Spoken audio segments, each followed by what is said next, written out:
That's right, we're going over this slippery fish with an amazing... Wait, what? What do you mean he has a 47% win rate? I gave him an A on my tier list. Well, when I played him, he felt really good. So what are we gonna do? I already got all this footage.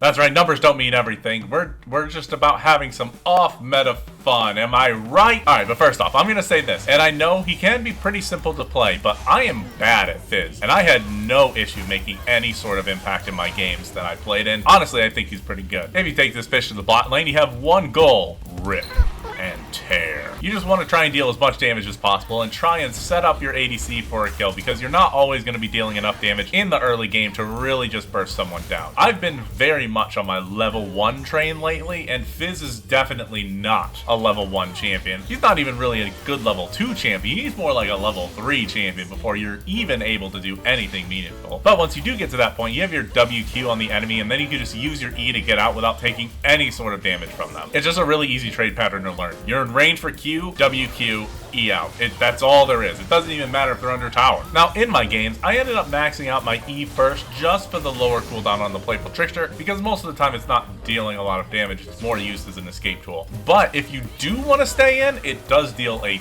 ton of damage. Then after that, we go into our W for more damage on our WQ combo to just get a bunch of damage in, because that's all we're really worried about. Q is also a good ability. It's a part of your main train pattern. However, if you do want to max another ability that isn't your E, I'd probably go with your W instead. Now, in lane, you do want to be careful when you go in so that you can't get CC'd before you're able to use your E away. There was a game where I played against the Alistar, and although it was technically the best game that I played in, I usually pick the best game for the end of the video, the laning phase was so boring because I never went in, and we just ended up winning the lane anyway because they never pushed against us. And really, one of the good things, well, now actually that I think about it, it's the best thing about Fizz as an assassin support. You can dive the enemy under tower and just get away with your Playful Trickster without taking any turret damage or very minimal turret damage. I did that a lot of the time, and I might not have done it well enough sometimes, but it still netted the ADC a kill. Now, once you get your ult, that gives you the opportunity to engage from long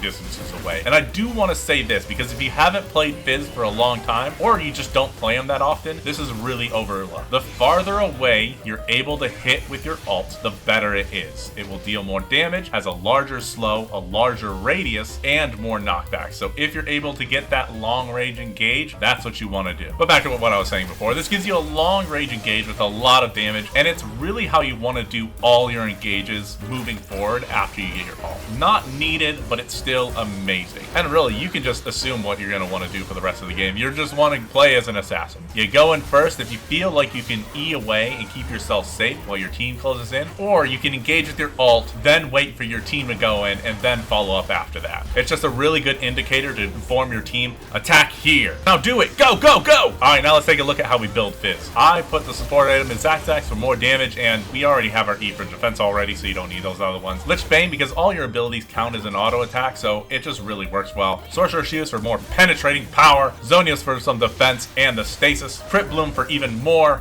penetrating power, and Storm Surge for more bursty burst. I guess you can also do Death Cap. It's up to you. Let me know in the comments below if you would build them this way or if you would build them slightly different. And if you're liking these types of guides, please subscribe and like the video so more people can see it too. Now let's get into that Fizz gameplay. Now at the start of the game, I'm not gonna lie, I autopilot selected my ability, and for some reason I chose Q, so we'll just have to live with that. Most of the beginning of the early game, we just try and get some poke down, and we get a Kaisa flash out of the deal, baby. And in this engage, we risk going in with our E, which you should never do, but we like to live dangerously. Now, like I said before, you're free to dive under the tower because we have Playful Trickster. And hey, I mean, we definitely don't do this very well. We try and get the kill on the Kaisa, doesn't work out, but we take the trade with the Morgana instead. It's fine. Then after a series of trades later, we get caught, but luckily we're out of vision, and then it gets us another trade with the Morgana, which is fine because we're gonna be a burst assassin later and Morgana's not. Then we find ourselves in another die situation, and we actually execute it a lot better and get the Morgana. Then we walk in, take a few tower shots because our W bleed is still on the Kaisa, and we have to back off. However, that does force her to be pushed off of the tower, and we we end up taking that tower instead. Now that we're out of lane, it's time to roam, and this Kai'Sa honestly has some immaculate spacing, so it's really hard to get on top of her. But Morgana's willing to give it all. And now with that kill under her belt, it's time to limit test, baby. A little 2v4 action, and we end up getting a 2-for-1. So I'm gonna call that a win. Oh, then we get mid tower and then some dragons. But it's really funny. Morgana thinks she's safe to walk up and warp. Not when I'm around, baby. Now that's an easy way to secure another dragon. After we've taken the blood of our enemies and trade it for goods, we find ourselves with some nice items, and then we learn what our E can and can't go over. Honestly, this fight is like super bad. I don't even think we deal any damage. Oh, no, wait. We get 1 Q on the Azir at the very end. Then we go up and take inhib, try and overstay, but because we're Fizz, we're able to just get out. Then as we're wandering around, we actually get into a fight that's good for us. We deal a good bit of burst damage. Our team is able to get a couple of enemies. Then we chum the waters from downtown. Then we learn again what Fizz's E can and can't go over, and secure our team another kill and another dragon. Then we head up mid and we go for the long con. We wait so long we didn't even notice them fighting or the enemy closing in behind us. Honestly, I don't know what happened here. But in the end, we're able to steal a kill. Honestly, we have full map control at this point, so we head back into the enemy jungle where we end up in another 2v4 scenario. Kill the Kai'Sa as her master spacing from earlier turned into low elo Fiesta Brain. Then me and Sejuani make the most well-timed and absolutely amazing escape I think I have ever seen.